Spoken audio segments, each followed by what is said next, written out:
Hi అండి, మీలో ఎంతమందికి మష్రూమ్ మటర్ కర్రీ అంటే ఇష్టం అనేది అయితే కామెంట్ బాక్స్లో కామెంట్ చేయండి. రండి ఇంకా మనం మష్రూమ్ కర్రీ అయితే ప్రిపేర్ చేసేద్దాం. ముందుగా అయితే మీడియం సైజ్ 2 ఉల్లిపాయలు తీసుకుని అయితే చిన్న ముక్కలుగా కట్ చేసుకోవాలండి. కట్ చేసుకున్నాక కడాయి పెట్టుకుని కడాయిలో అయితే ఆయిల్ వేసుకోవాలండి. ఆయిల్ హీట్ అయ్యాక మనం అయితే ముందుగా ఉల్లిపాయల ముక్కలను కట్ చేసి పెట్టుకున్నాం కదండి, దాన్ని అయితే ఇందులోకి యాడ్ చేసుకోవాలండి. యాడ్ చేసుకొని గోల్డెన్ రెడ్ కలర్ 40% వరకు ఉల్లిపాయలు ఫ్రై అయ్యేంత వరకు కూడా మనం వేపుకోవాలండి. వీటిని నేనైతే ఇలా నిలువుగా కట్ చేసుకున్నానండి, ఎందుకంటే మనం మిక్సీ కొట్టుకుంటాం కదా, అందుకోసము. తర్వాత టమాటాలను కూడా ఒక 5 టమాటాలను అయితే తీసుకుని అయితే చిన్న ముక్కలుగా అయితే కట్ చేసుకున్నానండి. ఈ టమాటాలను కూడా ఇందులో యాడ్ చేసుకోవాలి. ముందుగా అయితే ఉల్లిపాయలు ఫ్రై అయ్యాయి చూడండి, 40% అయితే ఉల్లిపాయలు ఫ్రై అయిపోయి ఇందులోకి అయితే మనం బిర్యానీ స్పైసెస్ అయినా దాల్చిన చెక్క, లవంగీలు, మిరియాలు, జాపత్రి అన్నీ కూడా మనమైతే 1 by 1 అయితే ఇందులోకి యాడ్ చేసుకోవాలండి. మీకు స్పైసెస్ ఎంత హెవీగా ఉండాలో దాని తగ్గట్టు అయితే మీరు యాడ్ చేసుకోండి. మా హస్బెండ్ అయితే అంత స్పైసెస్ తినరండి, అందుకోసం నేను 2 అయితే యాడ్ చేసుకున్నాను. మా బావకి ఎక్కువగా మసాలా ఉన్నా కూడా నచ్చదండి, లైట్గా ఉంటే ఇష్టం, అందుకోసం అయితే నేను ఇంకా 2 వేసి అయితే నేను యాడ్ చేసుకుని అలాగే జీడిపప్పును కూడా యాడ్ చేసుకున్నానండి. యాడ్ చేసుకున్నాక కొద్దిగా ఫ్రై అయ్యాక అయితే మనం టమాటాలు కట్ చేసి పెట్టుకున్నాం కదండి, వాటిని అయితే ఇందులోకి యాడ్ చేసుకోవాలి. ఇదిగోండి నేను టమాటాలు కూడా యాడ్ చేసుకున్నాను. టమాటాలు కూడా పూర్తిగా ఫ్రై అవ్వాలండి, అంటే మనకు వాటర్ అంతా కూడా పోవాలి.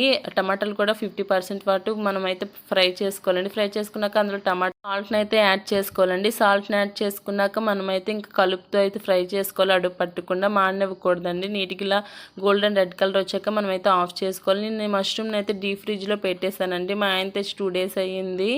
ఎంతమందికి డీప్ ఫ్రిడ్జ్లో మష్రూమ్ పెడితే ఇలా గడ్డలా అయిపోయింది అనేది అయితే నాకు కామెంట్ బాక్స్లో కామెంట్ చేయండి. ఇలా అయినప్పుడు మనం గడ్డని ఎలా కరిగించుకోవాలనేది అయితే నాకు కామెంట్ బాక్స్లో కామెంట్ చేయండి. నేను ఎలా వేడి నీటిలో పెట్టి అయితే మెల్లగా కరిగేయండి. కరిగాక మనమైతే చిన్న ముక్కలుగా అయితే కట్ చేసుకున్నానండి. ఇలానే కట్ చేసుకోవాలి, మరీ చిన్న ముక్కలుగా కట్ చేసినా మనం ఫ్రై చేసేటప్పుడు అయితే పేస్ట్లో అయిపోతుందండి, అందుకోసం ఇలాగా చెట్టుగా మనమైతే కట్ చేసుకోవాలి. కట్ చేసుకున్నాక అయితే నేను మటన్ అయితే తీసుకున్నానండి. నేనైతే కాయలు తీసుకున్నాను. ఇలా మష్రూమ్లోకైనా పన్నీర్లోకైనా మటన్ యాడ్ చేస్తే టేస్ట్ చాలా బాగుంటుంది కదండి, అందుకోసం అయితే మష్రూమ్ ఉందని ఇంక మటన్ అయితే తీసుకున్నానండి. ఇంకా వేపు పెట్టుకున్నటువంటి ఉల్లిపాయ టమాటాలు అయితే ఇంక చల్లారిపోయింది. వేపు పెట్టుకున్నాం కదా, చల్లారిపోయి ఇంక మిక్సీ గిన్నెలోకి అయితే 1 by 1 యాడ్ చేసుకున్నానండి. అంతా కూడా యాడ్ చేసుకుని అయితే ఇంక మిక్సీ కొట్టుకున్నాను. అంతా కూడా మెత్తగా గ్రైండ్లా మిక్సీ కొట్టుకోవాలండి. చాలా మెత్తగా కొట్టుకున్నట్లయితే మన గ్రేవీ చాలా బాగుంటుంది. నేను మెత్తగా అయితే మిక్సీ కొట్టుకున్నాను.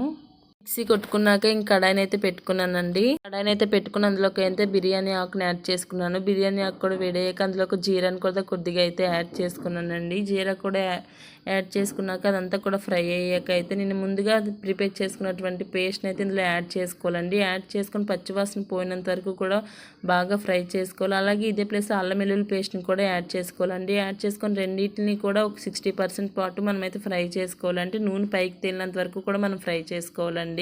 ఇలా చూస్తున్నారు కదండి, నేను ముందైతే టమాటా పేస్ట్ని అయితే యాడ్ చేసుకున్నాక ఇందులో అల్లం వెల్లుల్లి పేస్ట్ని కూడా యాడ్ చేసుకొని రెండింటిని కూడా కలుపుకొని అయితే బాగా ఫ్రై చేసుకుని అయితే పేస్ట్ అంతటిని కూడా పట్టుంది కదండి, మనకి ఇంకా ఫ్రై అయ్యేసరికి అయితే ఆయిల్ పైకి తేలుతుంది. ఇదే ప్లేస్లో నేను పసుపుని కూడా యాడ్ చేసుకున్నానండి. పసుపుని యాడ్ చేసుకున్నాక కారాన్ని కూడా మీకు రుచి సరిపోయినంత కారాన్ని అయితే యాడ్ చేసుకోవాలి.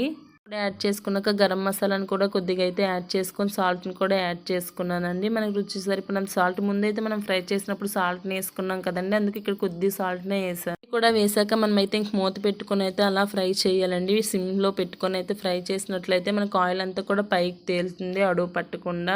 వీడియోలో చూస్తున్నారు కదండి, ఆయిల్ అంతా కూడా చూడండి ఎంత నీట్గా పైకి అయితే తేలింది. ఇలా తేలినట్టయితే మనకి ఇంకా గ్రేవీ అంతా కూడా బాగా ఫ్రై అయినట్టు అండి, అంతే ఇంకా అందులో పచ్చివాసన అంతా కూడా పోయినట్టు. ప్లేస్లో అయితే ఇంక మష్రూమ్ కట్ చేసి పెట్టుకున్నాం కదండి, ఆ మష్రూమ్ అయితే యాడ్ చేసుకోవాలి. మష్రూమ్ అంతటిని కూడా నేనైతే యాడ్ చేసుకున్నాను. యాడ్ చేసుకున్నాక మష్రూమ్ మసాలా అంతా పట్టేలా అయితే కలుపుకోవాలి. చూస్తే మీకు కూడా తినేయాలనిపిస్తుంది కదండి, నాకు కూడా అలానే అనిపిస్తుంది.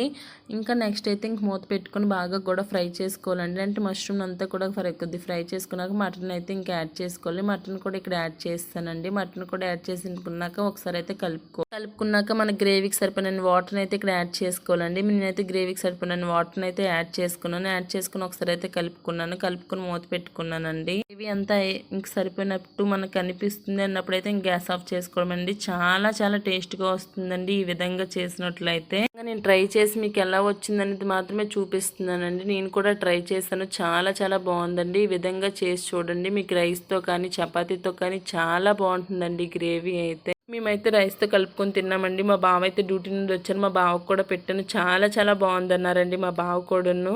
ఈ విధంగా మీరు కూడా ఒకసారి ట్రై చేయండి. ఎలా వచ్చింది ఏంటనేది అయితే తప్పకుండా నాకైతే కామెంట్ బాక్స్లో కామెంట్ చేయండి. టేస్ట్ అయితే వేరే లెవెల్లో ఉందండి. ఇంక లాస్ట్లో అయితే కొత్తిమీరని కూడా యాడ్ చేసుకోవాలి. కొత్తిమీరని కూడా యాడ్ చేసుకున్నానండి. ముక్కలుగా కట్ చేసుకుని అయితే ఇంక కొత్తిమీరని యాడ్ చేసుకుని గ్యాస్ ఆఫ్ చేసుకున్నాను. చాలా చాలా బాగుందండి మష్రూమ్ కూర. చాలా చాలా బాగుంది. నేను కూడా టేస్ట్ చేశాను. మా పాప కూడా తిన్నదండి. చాలా చాలా బాగుంది. మీరు కూడా ఒకసారి ట్రై చేయండి. ఎలా వచ్చింది ఏంటనేది అయితే నాకు కామెంట్ బాక్స్లో కామెంట్ చేయండి.